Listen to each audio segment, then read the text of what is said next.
this weekend's project, and I have quite a few actually, but we'll start with where we're at. So I have a 98 Mustang here, and you might think, don't you do a lot of videos about red cars and their 95s? Well, no.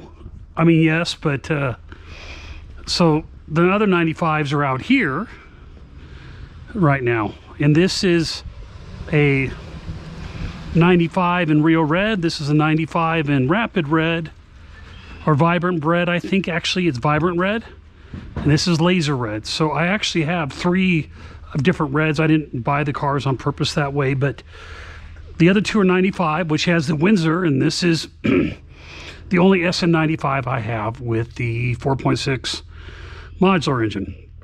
So the car was sitting in the garage and leaking coolant. So I went here and looked, and it was leaking off the back, and I was worried about a freeze plug, but back here it's leaking, and there was water around this plug here. So, and you can see some of it here. So when you start to have a 4.6 that leaks like this, you can't retighten the plastic on these cars to hopefully, you know, tighten it and get it to reseal. And the gaskets generally don't go bad. What happens is the plastic starts to break down and you got a problem. Which, you know, if you were trying to go cheap and you could take the risk, it takes quite a bit of time. It takes several hours to get this intake manifold out, and I think you're taking a big risk. I've never seen once a situation where you could just change the gaskets out and solve the problem. Maybe it's possible, but by the time you have the leaks, you need to replace the whole gasket. I mean, the whole intake manifold itself, because again, it's plastic. In the past, you could buy these intake manifolds that were metal. I don't know anybody that sells one right now, so I was kind of sort of taken back, so I had to buy just a regular old plastic one. Some companies claim they sell a more rigid plastic than maybe other ones, but I'm, you know, at this point I couldn't find one, and to me, if I can't get a metal one, I'm just going to get, you know, an AutoZone plastic one. So I'm going to start disassembling. I am going to release the pressure, and I'm going to drain the coolant. Some people would just drain the coolant enough to you know, so it doesn't spill. I'm going to go ahead and flush the coolant. Once you have the compromise, in my opinion, you need to change the coolant on the car, and then at the same time I'm going to release the pressure through just releasing the filter, the fuel filter. I'll release the pressure for the rails while I'm at it. I'm going to attempt to not remove or disconnect the rails, and I am going to remove the alternator. I'm going to replace the alternator, not because it's bad, because it's old. I'll keep the other one around, but I'm going to go ahead and put a new alternator on it while I'm at it, just because the other one this one looks so bad, and I'll go from there. But I'll film it, and there's some specific instructions that you need to follow when reinstalling. Again, it's not like it's the hardest thing in the world, but you know, if you've not done something like this, it could be a problem. Again, this car was leaking a lot of coolant. You can smell the coolant when it runs, so it's not going away. Plus, I was getting the sensor going off for low coolant, and I was filling the coolant all the time, which is, you know, a problem. So you really don't want to risk it. You need to deal with this. And not to be negative, but again, I'm going to say this. I've never seen, once you start to have leaks, where you can just replace the gaskets and solve the problem. Here's the replacement one. And the part number is 615178 from Duralast. But these are the gaskets. The new one comes with it. The water comes in through the front, and it goes to through these side rails. It connects to the back. So again, like I said, I've never seen just replacing these gaskets fix the problem. It's a lot of effort, and to me, you're committed to replacing this. If you can find an old one I couldn't in stock that's metal, maybe someone upgraded their car, well, I'd go with that. But other than that, I'm going to go ahead and replace it.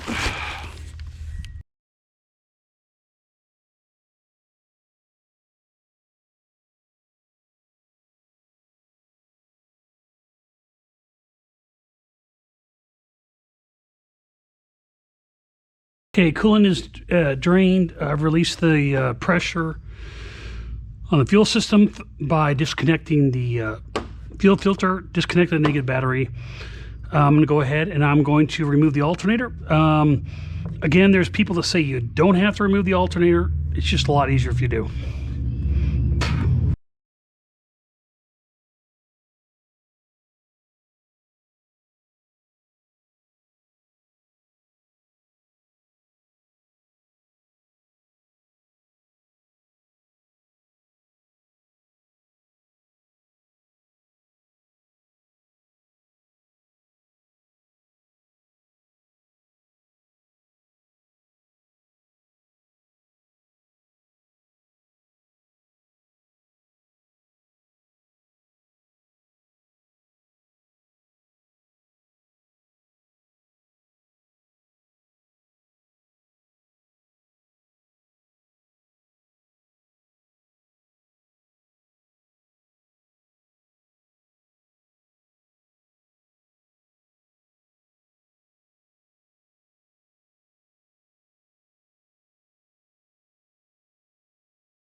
The reason I disconnected this way, the clips are a little fragile. I don't feel like replacing them.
The exciter wire on the way out, so I'm going to go ahead and replace that real quick so I don't forget.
I cleaned up about the best I can without being overly invasive. I'm ready to put the other intake on.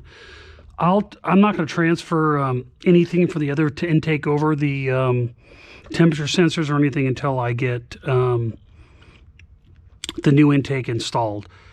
I did replace the hose there, and I did that simply because I don't know how you'd replace it otherwise. I happen to have it laying around, so I replaced it. But I'm gonna go ahead and put the intake in and start preparing to torque it down. There's a specific pattern you have to follow, but first I'm going to go ahead and get the new intake on.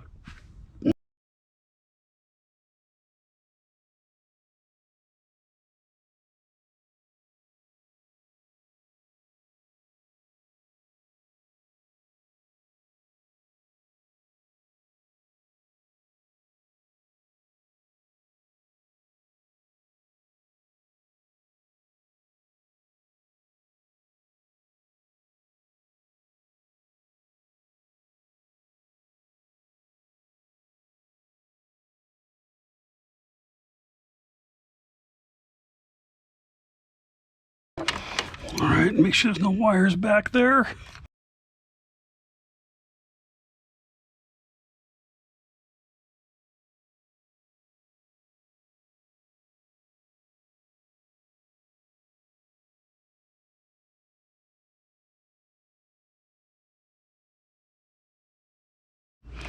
So there's a torque down specification on the manual for the intake. I'm going to go ahead and do that. It's 15 to 22 pounds. Some instructions say do multi-stage, i.e. do 15, then I'm going to go back and I'll go back and do 22 when I'm done.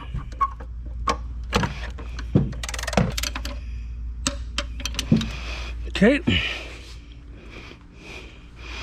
Second one from the front, not including the water inlet, is number 1. Number 2 is the same one on the other side.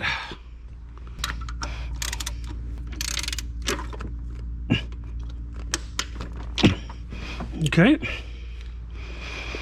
Number 2, that's 2.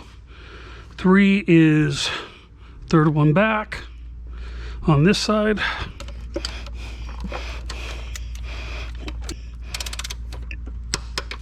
All right. That's 3. 4 is opposite side.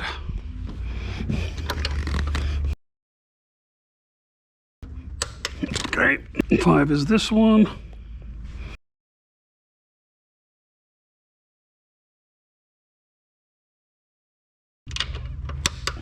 Okay. 6 is the opposite.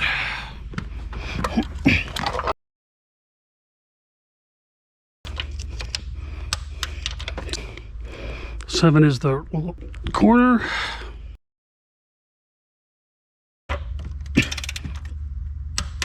Okay.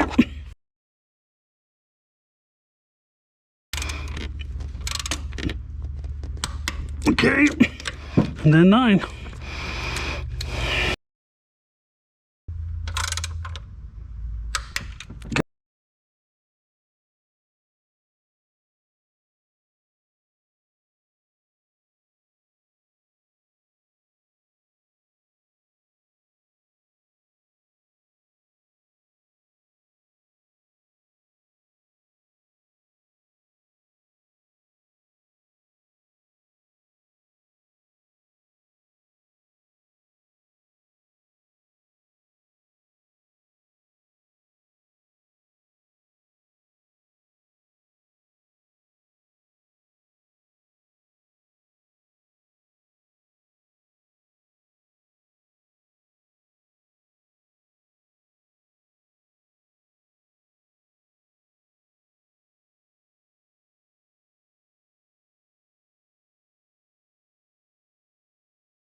Part number on the thermostat is 15356 DLG. I'm with 180.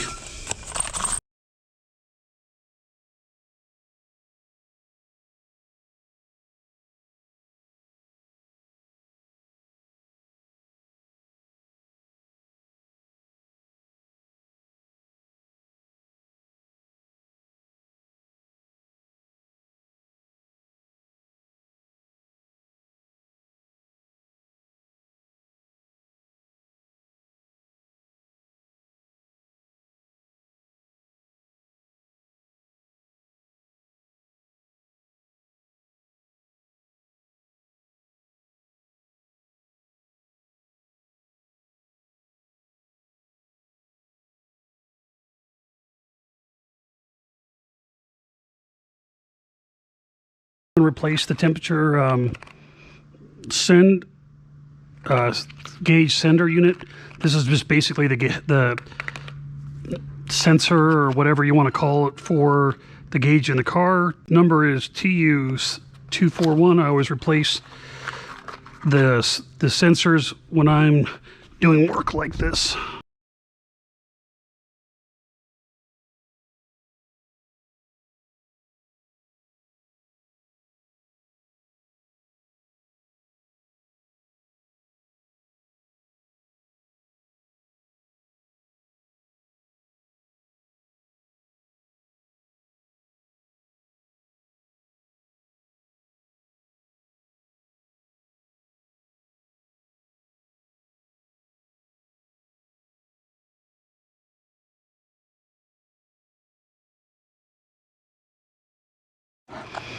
I torque to 106 inch-pounds.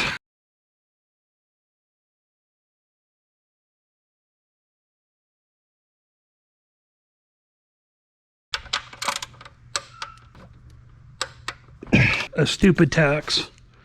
So the threads that come with this for the fuel rails look like this. And I just wasn't paying attention. This happens when I work late sometimes. You do not put these that are machined like this. They go in the threads that look like this, that are just plastic. So in my stupidity, I put one of these in there, broke. So I had to go and drill it out and fix it all, and go find some different bolts, because even the ones that were in the car were these, and the rails were actually loose. So in my, like I said, not getting enough sleep or doing this too late at night caused myself a lot of pain. So I do have other bolts laying around from kits for Ford, and I'm fine. So I was able to find some and get some different kits, but now the rails are tight, not going anywhere. But yeah, don't be stupid like me, and you don't want to use these. So I'm going to go ahead and reassemble the rest of this and get it going.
The hose for the PCV was broken, so I had to put one together. I do have these repair kits, and it's a pain. A lot of these kits don't fit exactly the same, but one of the reasons is always to have spare hoses laying around.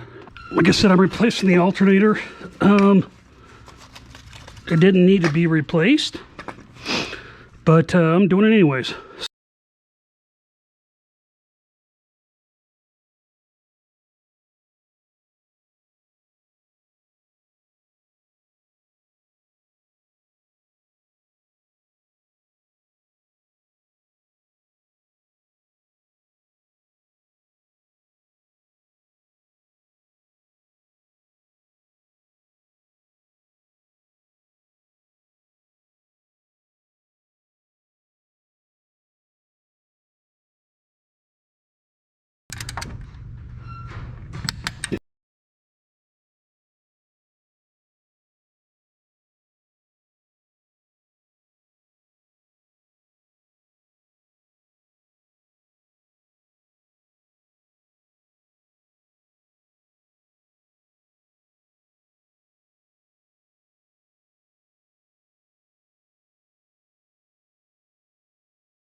So if you like this video, go ahead and smash the like button below.